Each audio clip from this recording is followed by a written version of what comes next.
since the Secretary's trip here on Tuesday, since the time he left for Osaka, 11:30 midnight. Only really for the lawyers to wrap up the dangling ends of these agreements. 5:35 in the afternoon today. They're clearly not there because I was just with Secretary Christopher and Dick Holbrooke and the rest of the team. They are still working through with the Serbs and with the Bosnian government the territorial issues, constitutional issues, election issues, and some of the others. And some of these differences, while we believe they are probably bridgeable, are still quite profound.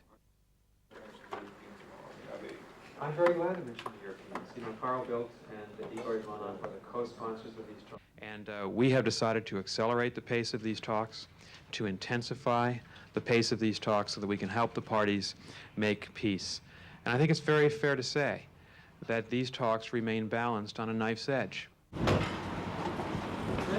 Sacirbey, can you tell us how the talks are going, please, very briefly? I don't think that would be appropriate. The only thing I really want to make sure that people understood is that my resignation is not in any way related to the success or the way the talks are going.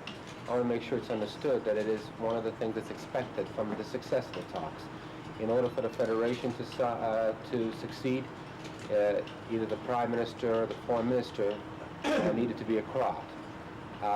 Frankly, I wanted to give the opportunity for the Croats to have the position of Foreign Minister, and I feel very good to do this part in helping promote the Federation, which I think ultimately will determine the success of the entire... Up until or past midnight. That's why we're unhappy that he chose to do this. And we certainly would ask all the other participants in these talks not now to come forward and make public statements. These talks are at a difficult and complex and complicated stage. It is difficult enough in private. It will be more difficult if differences spill over into public. And so we are certainly discouraging any other member of these talks from taking the action that he did today. I think it's also warranted. Today will be no different because there is a pace and an acceleration to the talks today, which is quite impressive.